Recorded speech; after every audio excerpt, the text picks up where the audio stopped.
Hello guys, இந்த video நான் எதுக்கு மேக் பண்ணுறேன்னா, நாம் எவ்வளோ ரெஸ்பான்சிபிளாக ஹானஸ்ட்டாக நம்ம பெட்ஸுக்கு இருக்கணும்னு நான் சொல்ல போகிறேன். ஓகேவா? ஸோ நான் ஆல்ரெடி 2 வீக்ஸ் பிஃபோர்னு நினைக்கிறேன், நான் ஒரு போஸ்ட்டு போட்டிருந்தேன். இந்த மாதிரி 2 ஃபீமேல் பப்பீஸ் இருக்குது. ஸோ நீங்கள் யார் வேணால் எடுத்துக்கலாம் அப்படின்னு மாதிரி போட்டிருந்தேன். அதே மாதிரி ஒரு 2 ஸ்ட்ரீட் தள்ளி இருக்கிறவங்க யாருன்னு தெரில, எக்ஸாக்டாக யாருன்னு தெரில, அவங்க எடுத்துகிட்டு போயிருக்காங்க. அந்த ஃபீமேல் பப்பியை 2 ஃபீமேல் பப்பி இருந்ததை ஒரு ஃபீமேல் பப்பியை எடுத்துகிட்டு போயிட்டாங்க.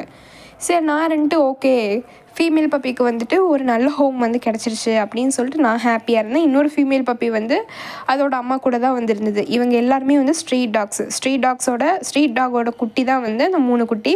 அதில் ஒரு மேல் குட்டி இன்னொருத்தவங்க எடுத்துகிட்டு போயிட்டாங்க. எனக்கு தெரிஞ்சவங்க எடுத்துகிட்டு போயிட்டாங்க. என்னோடய க்ளோஸ் ஃப்ரெண்டோட ரிலேட்டிவ்ஸ் யாரோ கேட்டிருக்காங்க, எடுத்துகிட்டு போயிட்டாங்க. ஸோ அதுக்கப்புறம் 2 ஃபீமேல் இருந்தது. அது இன்னொருத்தவங்க எடுத்துகிட்டு போயிட்டாங்கன்னு சொன்னேன். இன்னொரு ஃபீமேல் பப்பி அதோட அம்மா கூட தான் விளையாண்டுட்டு இருந்துச்சு. ஓகே ஃபைன், எல்லாமே இது வரைக்கும் நல்லா தான் போயிட்டு இருந்தது. இன்றைக்கி மார்னிங் சண்டே தான் இந்த வீடியோ ரெக்கார்ட் பண்ணிகிட்ருக்கேன். ஸோ சண்டே 5 o'clock 5:30 கிட்ட யாரோ ஃபீமேல் குட்டி எடுத்துகிட்டு போனவங்க யாரோ வச்சுட்டு போயிட்டாங்க. இப்போது அது என்ன ஆச்சுன்னா, அதோட அம்மா அந்த விட்டுட்டு, அதாவது இப்போ விட்டாங்கள்ல, அந்த ஃபீமேல் பப்பியை அக்செப்டே பண்ணிக்க மாட்டேங்குது. அதை பார்த்தாவே கடிக்க போகுது. இதே இன்னொரு ஃபீமேல் குட்டி இருந்ததில்ல, அதை அது கூட போய் விளையாடுது, அது கூட போய் கொஞ்சுது. ஆனால் அதோட அம்மா இப்போ விட்டாங்களே, இன்றைக்கி மார்னிங் விட்டாங்கள்ல, அந்த பப்பியை விட்டுட்டு போயிட்டாங்க. ஓகேவா? அதோட அம்மா அக்செப்டே பண்ணிக்க மாட்டேங்குது. ஏன்னா 3 வீக்ஸ் யாரோ வளர்த்திருக்காங்க. அப்போனா 3 வீக்ஸ் வளர்த்திட்டு எப்படி அந்த குட்டியை அமலன் பண்ணுறதுக்கு எப்படி அவங்களால முடியுதுன்னு எனக்கு தெரியல. அந்த பப்பி ரொம்ப ரொம்ப ரொம்ப ஸ்கேரியாக இருக்குது, ரொம்ப பயத்தில் இருக்குது. அது அம்மா அதோட குட்டியவே பிடிச்சி கடிக்குது. நீ வேண்டாம் போன்னு சொல்லுது. அது எங்கே போகும்?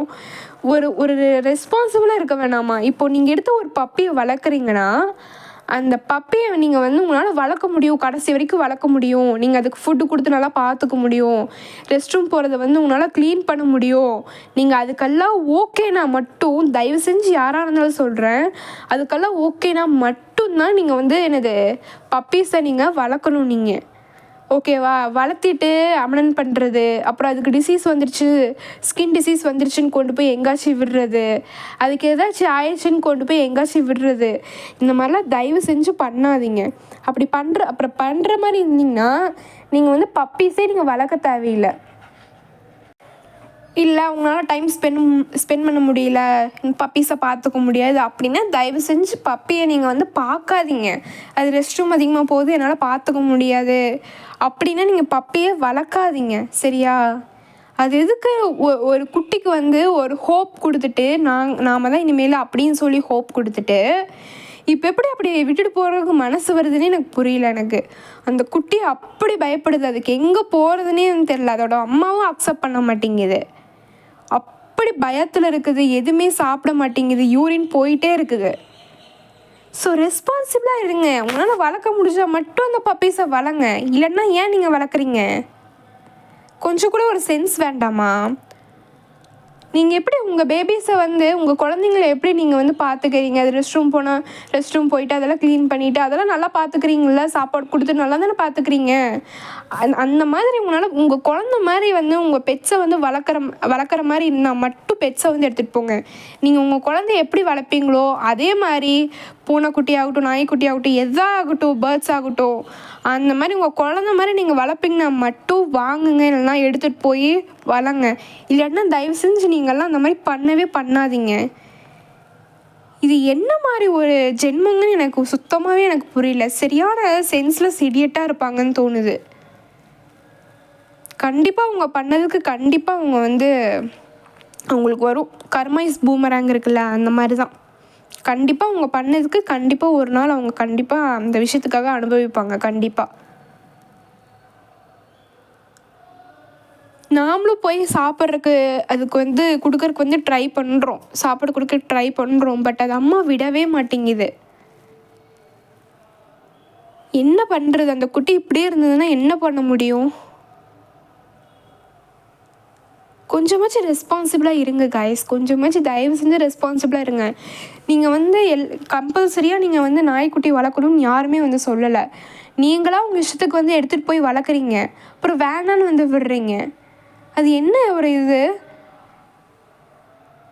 ஃபஸ்ட்டு ஒரு 2 days 3 days வந்து அந்த குட்டி பப்பி வந்து அம்மா இல்லாமல் ரொம்ப கஷ்டப்பட்டுருக்கும். என்னடா நம்ம அம்மா கூட இருந்தோமே, இப்போ எங்கேயோ வந்துட்டோமே அப்படின்னு சொல்லிட்டு ஒரு 4-5 days கண்டிப்பாக அது கஷ்டப்பட்டுருக்கும். அது கஷ்டப்பட்டுட்டு அதுக்கப்புறம் ஓகே இவங்க தான் நம்மளுக்கு எல்லாமே அப்படின்னு சொல்லிட்டு அந்த ஓனரை வந்து ரொம்ப ட்ரஸ்ட் பண்ணியிருக்கோம். இப்போது மறுபடியும் கொண்டு வந்து விட்டால் அதுக்கு எப்படி இருக்கும்? அதுக்கு இங்கே இருந்துட்டு போயிருக்கலாமே, அந்த குட்டி பப்பி அதோட அம்மா கூட இருந்துட்டு போயிருக்கலாமே. உங்களால் எடுத்து வளர்க்க முடிஞ்சால் மட்டும் வளங்க, இல்லைன்னா தயவு செஞ்சு சாத்திக்கிட்டு இருக்கலாம் நீங்கள். அப்படித்தான் நான் சொல்லுவேன் நான். ஏன்னா அது படுற கஷ்டத்தை பார்க்கும்போது ரொம்பவுமே கஷ்டமாக இருக்குது. உங்களை வந்து யாருமே எடுத்துகிட்டு போய் வளங்கன்னு யாருமே கம்பல் பண்ணல. உங்களுக்கு வளர்க்கணும்னு தோணுச்சுன்னா எடுத்துகிட்டு போய் வளங்க. ஆனால் நீங்கள் அதை வந்து கடைசி வரைக்கும் அதை ஹாப்பியாக பார்த்துக்குவீங்களா, அது உங்களால் ஷூரிட்டி கொடுக்க முடியும்னா மட்டும் பெட்ஸு நீங்கள் எடுத்து வளர்த்துட்ருங்க. நீங்கள் அழகாக வந்து இன்ஸ்டாகிராமில் போஸ்ட் போடுறதுக்கு, யூடியூப்பில் போஸ்ட் போடுறதுக்கு மட்டும் பப்பி இல்லை. அது பாத்ரூம் போனால் சீச்சி, இதே அது அழகாக இருந்தால் சூப்பராக எடுத்து மடி மேலே உட்கார வச்சு ஃபோட்டோ எடுத்துகிட்டு விட்டுருவீங்க. அப்படி தானே? இப்படி தான் பாதி பேர் பண்ணிகிட்ருக்காங்க. இன்னும் அது எவ்வளோ நாள் அது சரியாகும்னு தெரியாது, கண்டிப்பாக தெரியாது. நீங்களே என்ன மனுஷங்கன்னே தெரியல. அதாவது நான் என்ன சொல்கிறேன்னா, யாரெல்லாம் இந்த மாதிரி பப்பியை கொண்டு போய் அபனன் பண்ணுறாங்களோ அவங்கள மட்டும்தான் நான் பேசுகிறேன் இப்போது நான். அதுக்கு நீங்கள் வந்து ஸ்ட்ரீட் பப்பீஸ்க்கு பிஸ்கெட்டாச்சும் வாங்கி போடலாம், இல்லைன்னா ஃபுட்டாச்சும் கொடுக்கலாம், நீங்கள் இல்லைன்னா நான்வெஜ் வாங்கி போடலாம். இந்த மாதிரி ஏதாச்சும் ஒன்று பண்ணலாமே. உங்களுக்கு அப்படி வந்து வளர்க்கணும், ஆனால் நீங்கள் வந்து பார்த்துக்க முடியாது, உங்களுக்கு டைம் இல்லை அப்படின்னா ஸ்ட்ரீட் பப்பிக்கு ஏதாச்சும் ஒன்று பண்ணுங்கள். உங்களால் முடிஞ்சதை பண்ணுங்கள். உங்களுக்கு அவ்வளோ கஷ்டமாக இருக்குதா உங்களுக்கு அதை எடுத்துகிட்டு போய் வளர்க்குறக்கு? சரி, எடுத்துகிட்டு போய் வளர்க்குறீங்க, உங்களோட விஷில் போய் எடுத்துகிட்டு போய் வளர்க்குறீங்க, மறுபடியும் எது கொண்டு வந்து விடணும்?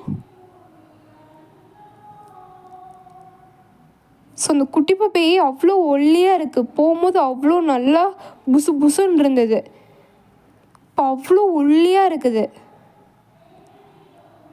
சாப்பாடு போட்டாங்களா, என்ன பண்ணாங்கன்னு ஒன்றுமே புரியல.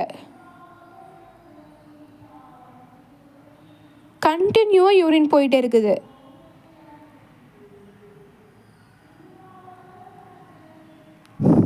கொஞ்சமாச்சும் ரெஸ்பான்சிபிளாக இருங்க கைஸ். பெட்ஸ் வந்து உங்கள் குழந்த மாதிரியே பாருங்கள். நீங்கள் வந்து பெட்ஸை வந்து நாய், பூனை,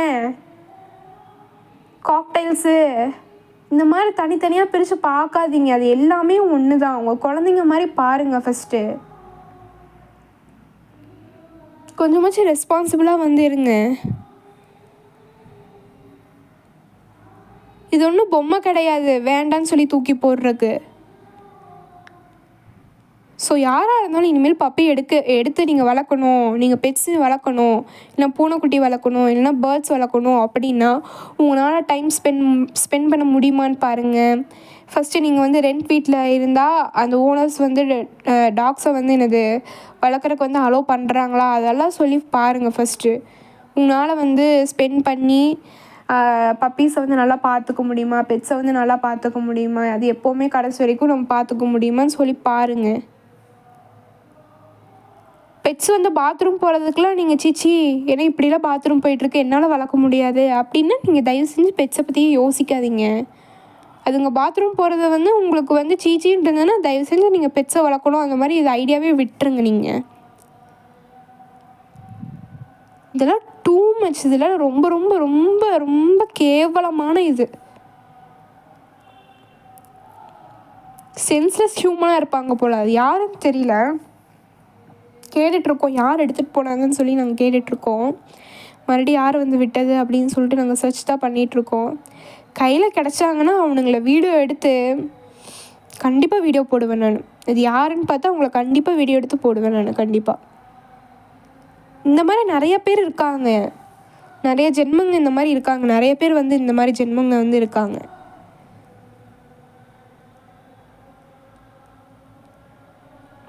ஸோ முடிஞ்ச அளவுக்கு வந்து உங்களால் வந்து பப்பீஸை வளர்க்க முடியலனாலும் பரவாயில்ல, ஸ்ட்ரீட் பப்பீஸ்க்கு ஏதாச்சும் ஒன்று பண்ணுங்கள். அப்படியும் உங்களால் பண்ண முடியாதுனா தயவு செஞ்சு கம்முன்றுங்க. எந்த ஒரு ஸ்ட்ரீட் டாக்ஸையோ எந்த ஒரு பெட்ஸையும் வந்து ஹார்ம் பண்ணாதீங்க. ஸ்ட்ரீட்டில் இருக்கிறவங்கள ஸ்ட்ரீட்டில் இருக்கிற பெட்ஸை வந்து எந்த பெட்ஸையும் வந்து தயவு செஞ்சு ஹார்ம் பண்ணாதீங்க. உங்களால் அதுக்கு சாப்பாடு கூட போட முடியாதுனாலும் பரவாயில்ல, போடுறவங்களையாச்சும் கொஞ்சம் விடுங்க, சரியா? சில பேர் அப்படித்தான், போடுறவங்களையும் சில பேர் வந்து போட விட மாட்டாங்க. அதுக்கப்புறம் வந்து அவங்கள பிடிச்சி திட்டுறது, ஏதாச்சும் பப்பியை பிடிச்சி அடிக்கிறது, இந்த மாதிரி கேவலமான வேலையை வந்து பண்ணிகிட்ருக்காங்க.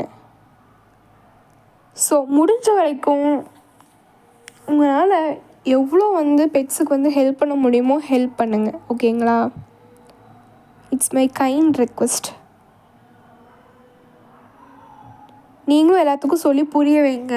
உங்கள் ஸ்ட்ரீட்டில் உங்கள் வீட்டு பக்கத்தில் யாராச்சும் இந்த மாதிரி பண்ணிகிட்டு இருந்தாங்கன்னா அவங்களுக்கு எடுத்து சொல்லி புரிய வைங்க, ஓகேங்களா? இது வந்து நம்மளோட ரெஸ்பான்சிபிலிட்டி. நாம் மாறினா மட்டும்தான் சொசைட்டி வந்து மாறும். இந்த சொசைட்டி யாருன்னா நாம் சேஞ்ச் ஆனால் இந்த சொசைட்டி வந்து சேஞ்ச் ஆகும். தயவு செஞ்சு எல்லோரும் சேஞ்ச் ஆகுங்க. எல்லா பெட்ஸையும் ஹார்ம் பண்ணாமல் முடிஞ்ச அளவுக்கு நல்லா பார்த்துக்கலாம். ஸோ மோஸ்ட்லி பெட்ஸை எடுத்தால் நீங்கள் வளர்க்க முடியலன்னு கொண்டு போய் தயவு செஞ்சு திருப்பி விடாதீங்க. அப்படி உங்களால் பார்த்துக்க முடியலன்னா தயவு செஞ்சு நீங்கள் பெட்ஸை வளர்க்காதீங்க. Okay guys, thank you guys.